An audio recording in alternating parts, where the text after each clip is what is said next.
Amigos, bienvenidos una vez más al episodio número 13 de este podcast Apocalipsis, Revelaciones de Esperanza, creado por el Ministerio Hispano de la Conferencia de Pensilvania en conjunto con el Ministerio de Aquí está la Respuesta.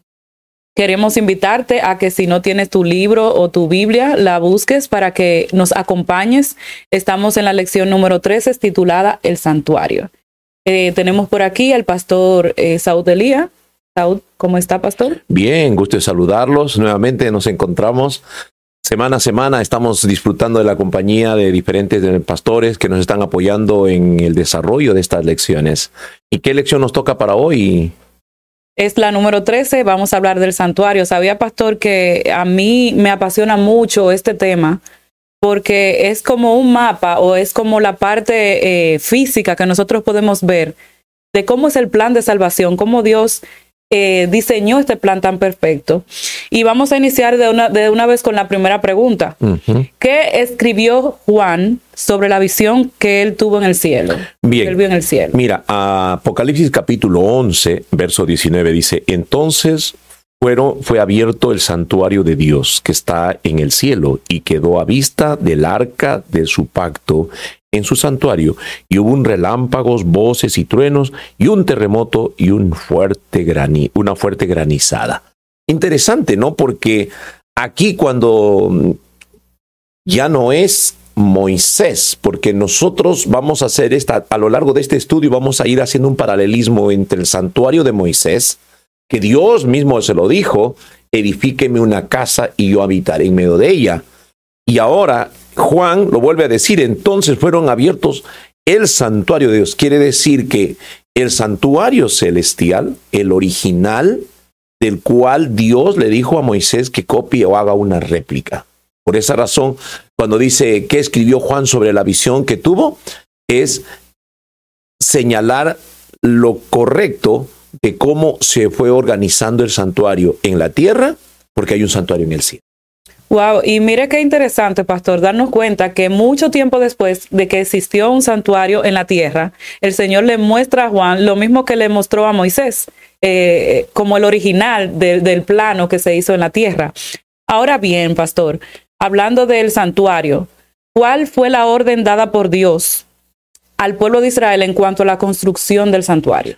Bueno, por esa razón, en la introducción dijimos, y ahora vamos a profundizar un poquito, en el libro de Éxodo, en el capítulo 25, versos 8 y 9, y va a ser bueno que cada uno de nosotros que tenga en su casa la Biblia, y si no la tiene, por favor, solicítenos a su pastor, a los directores de la obra misionera, que le podemos conseguir una Biblia de regalo para que usted pueda seguir el estudio de la palabra.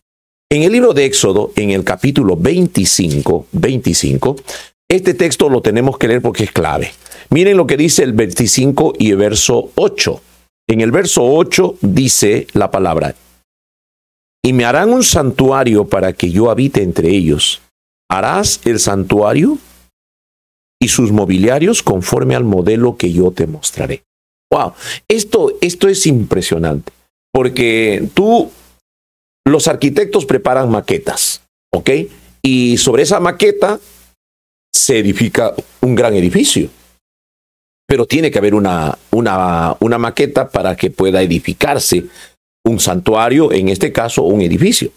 Y aquí lo que nos está explicando la palabra de Dios, que el original, conforme leímos en el texto introductorio de Juan, dice, cuando fueron abiertos, se abrió un santuario. O sea, Juan en visión ve el santuario que ya Moisés lo había edificado en la tierra muchos siglos antes. Entonces quiere decir que la revelación de Dios también se da no solamente a través de sueños y visiones, sino a través mostrándole una imagen. Juan y Moisés recibiendo las instrucciones exactas, ¿no? Por eso, si bien Dios no se limita a un edificio de fabricación humana, pero Dios quiere ir donde hay un lugar donde nosotros tengamos un encuentro personal con Él. Wow, y es bueno saber que Dios siempre ha tenido la intención de habitar en medio de nosotros. Así es. Y también, pastor, usted estaba mencionando del arquitecto y me hace alusión a que muchas veces nosotros pensamos, oh, pero ¿cómo fue que a Moisés se le ocurrió? No, vemos que el arquitecto fue Dios que le mostró, como usted acaba de leer en la Biblia. Él le dice, yo te voy a mostrar lo que tú vas a hacer. O sea, no salió de la mente de Moisés. O sea, que era perfecto. Era perfecto. Eso es muy bueno. Ahora, ¿cómo se construyó ese santuario terrenal? Bueno, yo creo que acá hay una buena lección para todos nosotros.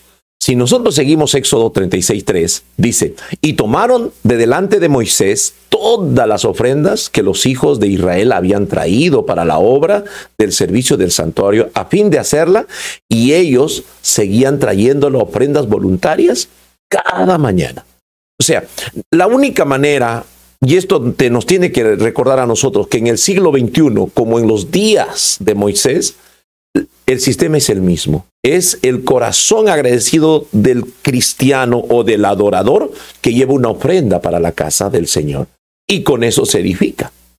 Todo lo que tenemos acá para poder grabar un podcast, alguien tuvo que haber dado una ofrenda para que esto se construya. Este edificio, esta iglesia, que un momento yo la conocí, estaba quemada completamente, ahora está hermosa, muy iluminada. O sea, todos los templos que nosotros tenemos que cuidarlo y amarlo porque es el lugar de encuentro con el Señor. Por eso yo dejé una nota interesante. El santuario terrenal se construyó, ¿saben con qué? Con los recursos de los israelitas y fueron enviados por Moisés a dar ofrendas para el santuario. Entonces, ¿cómo se construyó? Con las ofrendas del santuario. La gente llevaba oro, plata, piedras preciosas para poder edificar el santuario que Moisés edificó en el desierto. Entonces, pastor, profundizando un poquito más sobre este templo, porque un ejemplo, ya podemos saber que estudiando el santuario terrenal podemos tener una gran idea de lo que hay en el cielo. Cierto. ¿Cuáles serían los muebles que ocupan ese santuario terrenal que nos hacen como la referencia al santuario celestial? Sí, para nuestros amigos que si tienen esta guía, en las últimas páginas de este libro, hay un diseño, ¿no? En la página 104, si ustedes quieren seguir esto, ahí está. Ustedes se van a dar cuenta que el santuario terrenal tenía 3 compartimentos. Llamémosle el atrio o el patio, que estaba totalmente cerrado y tenían especificaciones. Ahí ustedes pueden encontrar las especificaciones de cómo los sacerdotes y los levitas, sobre todo, cuidaron y edificaron el santuario. Y en la entrada del santuario encontramos el altar del holocausto, donde el pecador llegaba para hacer el sacrificio de su cordero, y estaba la fuente de bronce, donde estaba el agua para que se lave las manos el pecador después de haber sacado la sangre y entregado al sacerdote. Y luego entraba al lugar santo el sacerdote, ya no el pecador. El pecador llegaba hasta el atrio. El sacerdote entraba al lugar santo para poder hacer el trabajo de expiación todos los días. Pero una vez por año entraba el sumo sacerdote al lugar santísimo para expiar el pecado del pueblo como también de los levitas. O sea, esos eran los compartimentos que se tenían y en cada compartimento estaban los diferentes muebles, ¿no? Si podríamos nosotros revisar, por ejemplo, teníamos el candelabro de los 7 brazos, la mesa con los panes de la proposición y el altar del incienso, que es el altar del incienso. Esos muebles estaban en el lugar santo. Y cuando vas allá al lugar santísimo, encontrarás el tabernáculo de Dios, ¿no? El arca del pacto, el tabernáculo donde encima está cubierto con una tapa de oro y encima están los 10 mandamientos y los ángeles que custodiaban. Pero lo más importante de todo esto, que aún en el santuario en la tierra estaba una luz profunda en el lugar santísimo donde estaban los 10 mandamientos, que era la luz de la presencia de Dios, o conocida también como la luz de la Shekinah. Y qué bueno es saber, porque ya me imagino que después del santuario, ya el Señor se manifestaba en un lugar. Pero eso no quiere decir que nunca Dios dejó de estar con su pueblo. Claro, exactamente. Sí, eso quizás conteste la pregunta número 5, ¿no? Podía estar solo en el santuario. Dios es omnipresente. Él no necesita espacio y el lugar. Él ha vencido el tiempo y el espacio. Entonces Él está en todo lugar. Por eso decimos de la inmanencia de Dios. Pero cuando hablamos del santuario, Dios especificó ese rectángulo donde los adoradores teníamos que encontrarnos con Él. ¿Sabe por qué? Porque los humanos, nosotros estamos limitados a tiempo y espacio. Decimos, por ejemplo, miren, ya a esta hora, o tengo un compromiso, tengo una agenda. ¿Por qué? Porque no puedo estar en otro lugar. Tengo que tomar un vehículo y tomar media hora o una hora, y si el tráfico está pesado, 1 hora y media para llegar al próximo destino. Pero en cambio, el que es omnipresente está en todo lado. Y eso es lo que pasa con Dios. No está limitado, pero sí necesitamos nosotros, por ejemplo, este espacio para poder grabar. Este es el espacio dedicado para grabar. Exactamente, este es el espacio dedicado para poder espiar el pecado del pecador, mi pecado. Y por esa razón, semana a semana, sábado a sábado, venimos a buscar a nuestro Señor en el santuario, porque por esa razón hablamos de la eclesía, el grupo de miembros reunidos en un santuario. Muy bien, ya tenemos una idea de lo que era el santuario, las partes, incluso qué tipo de persona entraba a cada lugar, porque sabemos que usted acaba de decir que el pueblo no podía entrar a ciertos lugares, los sacerdotes solamente llegaban hasta el lugar santo, y el sumo sacerdote era entonces el que podía entrar al lugar santísimo. Exactamente. Entonces, conociendo todo esto, ¿qué hacían los sacerdotes a diario en el santuario, cada día? Bueno, esta hay una expresión que Daniel dice, el continuo sacrificio, el sacrificio diario, ¿no? Y era sacrificio matutino y vespertino. Tanto que los pecadores tenían que llegar con su ofrenda, ¿no? Pueden llevar un cordero, algunos, gente más humilde, llevaban incluso en los días de Jesús. Por eso a la afuera del santuario habían venta de palomas y otras aves que usaban para el sacrificio. Entonces, el sacrificio diario hecho por el sacerdote. El pecador llega hasta el atrio, presenta su cordero, sacrifica su cordero, entrega la sangre, se lava las manos y ahí termina es como que transmite el pecado. La confesión hoy sería eso, el arrepentimiento. Sí. Entonces, ¿cuál sería el segundo? El sacerdote se cambiaba de ropa, simbolizando la transmisión de la impureza a la pureza. Ese es otro detalle, ¿no? Cuando él se cambiaba de ropa, se cambiaba. O en el famoso día de expiación, que era el día grande, el pueblo entero. Y en el día de expiación era el día donde el pueblo tenía que estar esperando la salida del sumo sacerdote. Si el sumo sacerdote no salía del lugar santísimo, quiere decir que Dios no había aceptado el pecado, no había aceptado la ofrenda del pueblo, había pecado en el pueblo. Y es interesante porque la vida del sumo sacerdote estaba en juego. Moría dentro del santuario. No podía, ya no salía, porque el pecado, como símbolo de muerte, lo había llevado a la muerte. No había logrado encontrar la expiación. Por eso que el pueblo de Dios, cada vez que el sacerdote entra al lugar santísimo para interceder, quiere decir que el pueblo ya había logrado arrepentimiento, confesión y perdón. Eso ahí acabamos de responder también la número 7, porque estábamos hablando del continuo y también usted habló de ese sacrificio que se hacía una vez al año, un especial. Pero hablando de la eliminación del pecado, recuerdo en la primera lección que estuvimos hablando que la alegría del libro de Apocalipsis es porque hay un final para el pecado. Entonces, en simbología con el santuario, ¿qué era la eliminación final del pecado en ese día de la expiación? Bien. Para el día de la expiación se escogían 2, un cordero y un macho cabrío. El sumo sacerdote, después de haber salido, él se suponía que ahora llevaba la carga de los pecados sobre sí mismo, porque él había expiado el pecado del pueblo. Pero ahora llevaba los pecados él. Y entonces iba y transmitía, ¿no? Trasladaba, al imponer sus manos porque tenía que echar suerte, el cordero que representa a Dios y el cordero que representaba a Azazel o al demonio, ¿no? Entonces, el cordero que salía echándole suerte a Azazel, el sumo sacerdote transmitía los pecados, trasladaba todo el pecado del pueblo sobre ese animal y era llevado al desierto. Y pues moría en el desierto. Es la forma de cómo simbólicamente se eliminaba el pecado ya del santuario. Y por eso era una gran fiesta, se llama la fiesta de Yom Kippur, porque era una gran fiesta después de haber ayunado, después de haberse preparado, haberse arrepentido, ahora el Señor había aceptado el pecado, había aceptado el perdón de sus pecados y estaban libres de pecado.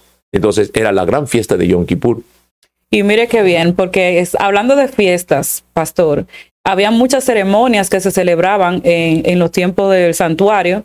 Cada una simbolizaba algo. ¿Usted me puede hablar un poco más sobre esas ceremonias del santuario terrenal? Mira, las ceremonias básicas que nosotros encontramos en el santuario, por ejemplo, Hebreos capítulo 8, verso 4, verso 5, 9, 11 o 12, el sistema de sacrificio del Antiguo Testamento se enseñaba al pueblo sobre la terrible naturaleza del pecado y señalaba a Jesucristo como el único que puede perdonar la culpa. O sea, aquí hay un asunto de relación entre pecado y culpa. Y una de las cosas que más nos aterra a nosotros es el sentimiento de culpa, ¿no? Si tú te divorcias, siempre está en tu corazón, ¿qué es lo que me faltó hacer? ¿O qué culpa yo tuve? O el hombre dice, ¿en qué me equivoqué? Siempre, en todas las cosas, la culpa. Y en los problemas matrimoniales, como que solucionamos el problema diciendo, tú tienes la culpa. Tú tienes la culpa. Tu hijo falló, pero tú tienes la culpa. Tú le consentiste. O sea, como que yo soluciono trasladando la culpa al otro. Y ahí se solucionó. Entonces yo estoy limpio. Entonces, en el libro de Hebreos capítulo 10, verso 4, hay un detalle interesante, pues el pecado es una ofensa moral. Solo la sangre de Cristo ilustra que aquellos sacrificios simbólicos trasladaban el pecado hacia el Cordero. Por esa razón se dice que sin derramamiento de sangre no hay perdón de pecados. Tiene que haber derramamiento de sangre para el perdón de los pecados. Entonces, contestando en forma global, ¿cuáles eran las fiestas? Todas las fiestas del Antiguo Testamento apuntaban a Jesucristo, ¿no? Porque el sacrificio diario, ¿no? El sacrificio anual, el diario, tanto el matutino y el vespertino. El anual con el día de la expiación. Y luego tenían pues las fiestas, por ejemplo, fiesta de las cabañas y otras fiestas, pero que simbolizaban todo cómo es que el Señor había tenido misericordia de ellos y les daba el perdón. Por ejemplo, cuando ellos llegaron pasando el Mar Rojo, ellos tuvieron una fiesta en señal de gratitud a Dios.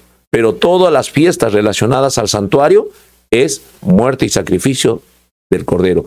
Limpia de pecado y quita la culpa. Amén, amén. Entonces, pastor, hablando del santuario terrenal, entendiendo que había un sumo sacerdote, que habían sacerdotes y todo, pero hablando del sumo sacerdote y ya yéndonos un poquito al santuario del cielo, ¿quién es el único que puede ejercer como sumo sacerdote hablando del santuario celestial? Bueno, aquí como vamos a empezar a aterrizar esta lección. ¿Por qué razón? Porque todo lo que en el Antiguo Testamento era símbolo, el día cuando Cristo murió en la cruz del Calvario, precisamente la cortina se rajó no en una forma regular, fue de arriba hacia abajo y destruida en señal de que el sistema de ritos del Antiguo Testamento terminaron. No más muerte de machos cabríos, no más muerte de corderos, no más muerte de toros. El mismo Señor dijo, ya estoy cansado de grasa y de tanta sangre. Ahora ya no hay necesidad de más sacrificios. Ahora el Cordero de Dios había sido sacrificado en la cruz del Calvario y al caer el velo del santuario terminaban todo el proceso que se hacía en el Antiguo Testamento. Por esa razón, nosotros hoy en día no seguimos sacrificando corderos. Por esa misma razón, porque Jesucristo es nuestro sumo sacerdote y como dice en el libro de Hebreos capítulo 8, 1 y 2, esa es clave ese texto. Ahora bien, el punto principal de lo que venimos diciendo es que tenemos tal sumo sacerdote del cual se sentó a la diestra del trono de la majestad. ¿Quién es el que se sentó a la diestra del trono de la majestad? Jesús. ¿No? Ministro del santuario. ¿Quién es el ministro del santuario? Jesús. Y aquel verdadero tabernáculo. ¿Quién es el verdadero tabernáculo? Jesús. Se levantó el Señor y no él. O sea, es interesante saber que ya no hay más sacerdotes, no hay más levitas, ya no hay más santuario terrenal, no hay más sacrificios. ¿Por qué? Porque Cristo, que es nuestra Pascua, ha sido sacrificado. por nosotros. Y qué interesante saber eso, pastor, porque tenemos un sumo sacerdote, dice la palabra de Dios, que puede compadecerse de nosotros, porque pasó por todo, pero lo único que hizo fue que, aunque fue tentado, no cayó en la tentación y sin pecado. Pero hablando del santuario celestial, porque ya pasamos al santuario celestial, y hablando de que Jesús es el sumo sacerdote, ¿cuál es la obra que Jesucristo desempeña en el santuario celestial? Bien, el mismo el apóstol Pablo declara en Hebreos 7:25, por lo cual puede también salvar perpetuamente a los que él se acercan, Dios viviendo siempre para interceder por nosotros. ¿Cuál es el papel de Jesucristo en este momento? Es nuestro intercesor. Y gracias al cielo, Él es nuestro intercesor y que por su gracia podemos ser salvos. Por eso es importante que cada uno de nuestros oyentes puedan reconocer que todavía hay tiempo y hay oportunidad de arrepentimiento porque Jesús es el que intercede por nosotros. Y muchas veces el Espíritu Santo usa esa misma expresión, intercede. El Espíritu Santo intercede por nosotros con gemidos indecibles. El Espíritu Santo y Jesús interceden por nosotros, el Espíritu Santo en la tierra y Jesús en el reino de los cielos, en el santuario celestial. Amén. Entonces, hablando ya, esta es la pregunta final. ¿Qué va a suceder al final de los tiempos cuando concluya el ministerio intercesor de Cristo en el santuario celestial? Bueno, y ahí tendríamos que ir a Apocalipsis 14 al 20. Por eso que es el mensaje de Apocalipsis 14, es un mensaje interesante. ¿Qué sucederá cuando concluya entonces el ministerio intercesor de Cristo? Cuando termina el ministerio intercesor de Jesucristo, es como cuando el sumo sacerdote que estaba en el santuario, en el lugar santo, salía al lugar santísimo, al atrio, y se presentaba al pueblo. Y es interesante que Ellen White, esta escritora cristiana, relata ese detalle porque el traje del sumo sacerdote llevaba unas campanillas en el borde del traje. Y cuando él, después de haberse postrado y empezar a caminar de retorno, de haber expuesto ya la sangre sobre el caporet, que es esa plancha de oro que cubría el tabernáculo, entonces él empieza a salir y esas campanillas empezaban a sonar. Y ella dice en una cita inspirada, ¿no? Las campanas del sumo sacerdote han empezado a sonar. Cuando las campanas del sumo sacerdote han empezado a sonar, es porque nuestro Señor está volviendo a esta tierra. Y entonces ya no habrá llanto ni dolor, al contrario, podremos decir, Él es nuestro Dios, le hemos esperado y Él nos salvará. Porque deja de ser nuestro intercesor para ahora ser el Salvador. Y es el que viene, como dijimos en las lecciones anteriores, y la que se va a decir en el milenio, básicamente, la destrucción de la tierra en forma plena y total. La destrucción de los impíos, Satanás atado en la tierra, y finalmente Jesús y nosotros estaremos para siempre con Él, por haber creído y haber aceptado su sangre, no por los méritos nuestros, sino por la sangre de Jesucristo, nuestro Señor. Qué bueno es saber que hay un final para todo, pastor. Y en realidad eso es lo que nos tiene que dar esperanza, porque viene Jesús a buscar a su pueblo, y eso significa que ya no va a haber pecado, no va a haber dolor, ni muerte, ni clamor, porque las cosas viejas pasaron y aquí todas son hechas nuevas. Amén. Amigo, amiga que nos escuchas, si has entendido esta lección, te pedimos que le pidas al Espíritu Santo que te ayude a seguir a Cristo donde quiera que vaya. Deja que Jesús sea tu sumo sacerdote, que Él interceda por ti ante el Padre. Pastor, muchas gracias por estar con nosotros una vez más. Bien, vamos a agradecer al Señor por este momento tan lindo, y el tema del santuario es tan emocionante porque vemos a Cristo en la cruz terminando la tarea.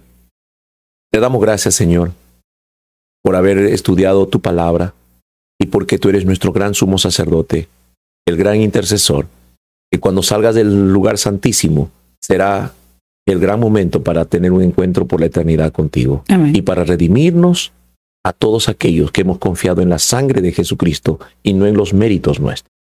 Gracias en el nombre de Jesús. Amén. Amén.